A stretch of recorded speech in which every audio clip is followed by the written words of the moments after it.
Welcome to TDS studios. N friends எல்லாம் சூப்பராக இருப்பீங்கன்னு நினைக்கிறேன். நம்ம உடற்கூறு இருக்கு இல்லைங்களா, அனட்டாமி, அந்த உடற்கூறுக்கும் மனசுன்னு சொல்லக்கூடிய ஒரு விஷயத்துக்கும் ரொம்ப நெருங்கிய தொடர்பு இருக்குது. அந்த மனசுங்கிறத யார் வேணால் எப்படி வேணால் சொல்லலாம். மனசும்பாங்க, எண்ணம்பாங்க, சிந்தனைம்பாங்க, ஏதோ ஒன்று சொல்லலாம். ஆக மொத்தம் அந்த உடம்புக்குள்ளேயே இருக்கக்கூடிய அந்த ஒரு விஷயம் அந்த உடம்பை இயக்குகிறது அப்படின்னா ஆச்சரியமாக இருக்குது. America, United States of America, யுஎஸ்ஏனால எல்லாருக்குமே அது மேலே ஒரு ஆசை இருக்கும். அந்த நாடு ஏன் வளர்ந்துருக்கு அப்படின்னு சொன்னால், அதில் இருக்கக்கூடிய வளமை மட்டும் காரணம் இல்லை, அந்த சாலை கட்டமைப்புகள்.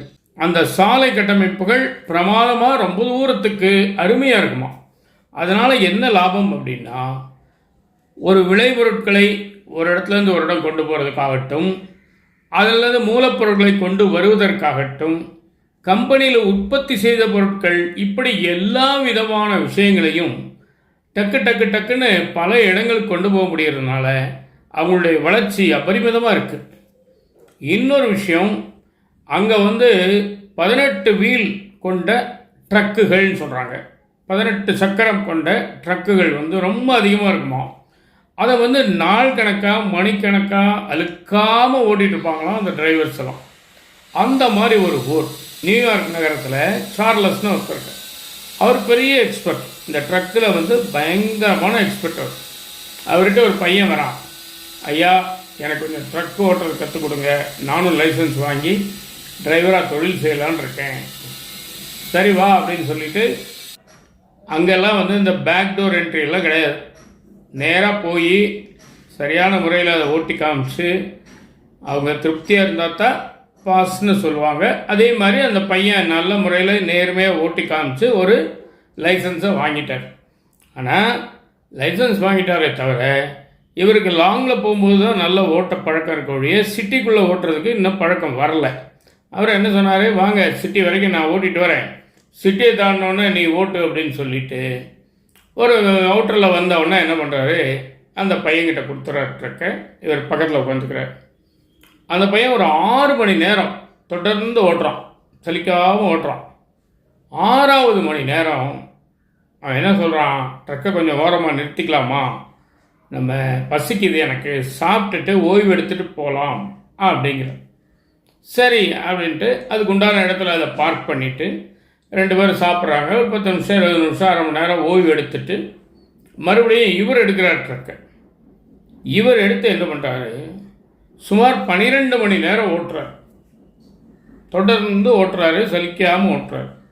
இந்த பையனுக்கு ரொம்ப ஆச்சரியம். என்னை விட நீங்கள் கொஞ்சம் வயசில் மூத்தவர், தெம்பு உற்சாகம்னு பார்த்தா உங்களை விட எனக்கு அதிகமாக இருக்கணும். ஆனால் ட்ரக் ஓட்டுற நேரத்தில் மட்டும் என்னை விட நீங்கள் 1 மடங்கு கூடுதலாக ஓட்டுறீங்க, எப்படி உங்களால் முடியுது? உங்களுக்கு சலிப்பாக இல்லையா, அலுப்பாக இல்லையா, களைப்பாக இல்லையா, சிச்சின்னு ஒரு மாதிரி இல்லையான்னு அவன் திரும்ப திரும்ப கேட்குறான். அப்போ அவர் சொன்னாராம், மறுபடியும் அந்த ட்ரக்கை ஒரு இடத்துல நிறுத்திட்டு டீ சாப்பிட்ற கேப்பில், சரி காலையில் நீ என்ன பண்ணிட்டு வந்த வீட்டில் அப்படின்னு கேட்டாங்க.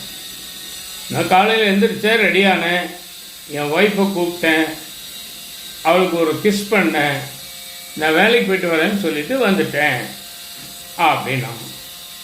கரெக்டாக தான் பண்ணியிருக்கேன், நான் என்ன பண்ணேன்னு சொல்லவா அப்படிங்கிறார். சரி சொல்லுங்கள். நானும் காலையில் எழுந்திரிச்சேன், குளிச்சு முழுகி ரெடியாகி ட்ரெஸ் பண்ணிட்டேன், ஒய்ஃபை கூப்பிட்டேன், அவளுக்கு ஒரு கிஸ் பண்ணேன், பண்ணிவிட்டு என்ன சொன்னேன்னா, நான் அப்படியே ஜாலியாக ஒரு ரவுண்டு போயிட்டு வரேன் அப்படின்னு சொன்னேன். அதுதான் அந்த உற்சாகத்துக்கு காரணமாக அவர் சொல்கிறது. இப்போ இந்த முதல்ல சொன்னது இதையும் இணைச்சி பாருங்கள்.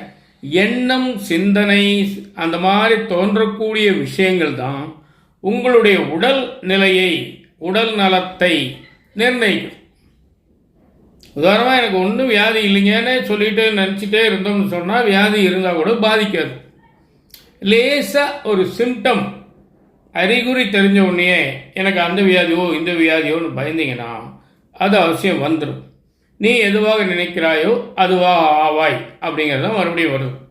ஆகவே நமக்கு தோன்றக்கூடிய அந்த எண்ணம், சிந்தனை, யோசனை எல்லாமே நேர்மறையாக இருந்தால், ஆர்வம் வரவழைக்கும் அளவில் இருந்தால் நிச்சயமாக நமக்கு வெற்றி கிடைக்கும். வேலைக்கு போகணுங்கும் போது ஆட்டோமேட்டிக்காக 5-6 மணி நேரம் சலிப்பு வரும். ஏன்னா வீட்டுக்கு போகணுன்னு தோண ஆரம்பிச்சோம்.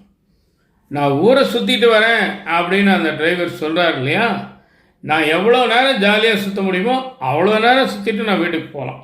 அந்த எண்ணம், சிந்தனை இருக்குது பார்த்தீங்களா, நமக்கு தோணுது. அதை நீங்கள் கவனமாக பார்த்தீங்கன்னா வெற்றி தாங்க, வெற்றி தாங்க, வெற்றி தாங்க. இதாங்க எனக்கு விஷயம். நிச்சயமாக இந்த விஷயம் உங்களுக்கு பிடிச்சிருக்கோன்னு நம்புகிறேன். உங்கள் கருத்துக்களை எதிர்பார்க்குறேன்.